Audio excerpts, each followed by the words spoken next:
Now, the so-called Saxophone Colossus, Sonny Rollins, whose smooth sounds have graced the planet for decades, has died at the age of 95, making him really the last in a golden era of jazz greats. The Harlem-born Rollins, recognisable in his later years for his shock of white hair there, was one of a handful of saxophone players who really defined the instrument, a pantheon that includes Charlie Parker and Coleman Hawkins. And like so many artists from jazz's defining period, Rollins lived a long life remastering his work well into the 80s. Rollins putting all that down, apparently, to yoga. We're going to play you a few clips and talk about him as well in just a moment. But first of all, let's hear the first one of them. This is from right back in 1960.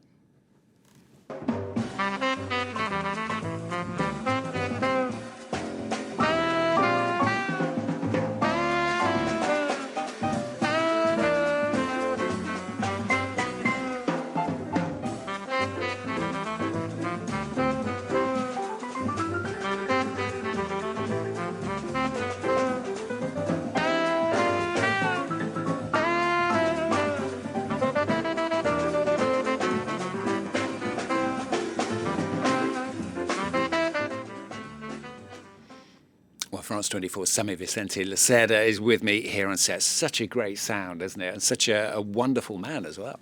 Wonderful giant of the jazz, as you introduced him. And I want to say that life works in mysterious ways sometimes, but let me just say that death perhaps works a little harder, as not only we are mourning today the death of the jazz legends, but we are also celebrating what would have been the 100th anniversary birthday, of another jazz legend, Miles Davis, and they actually played together.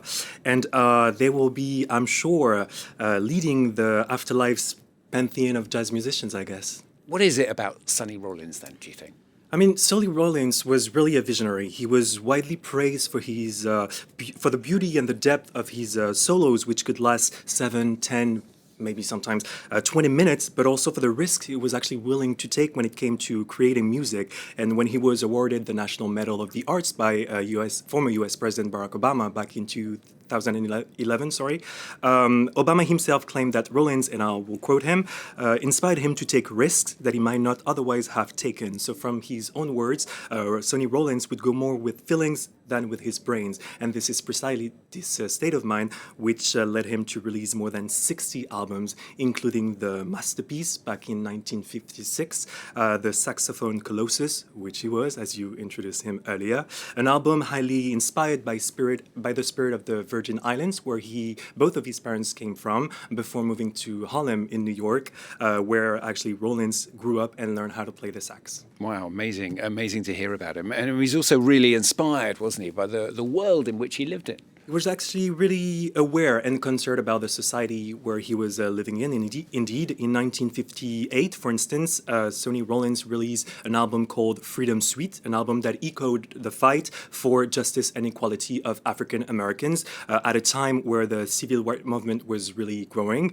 And decades later, his concern over the global warming would actually led him to release an album of the same name. And even decades later, the trauma of 9/11, which forced Sonny Rollins and his family at the time to evacuate, like millions of others, the island of Manhattan, led him to release a live album. And to kind of sum up this incredible career of Sonny Rollins, this prolific career, I would say that he really never stopped working, actually, as he wished to never cease to make progress. And he was forced, although, to put an end to his career back in 2014 when he was diagnosed with a lung disease.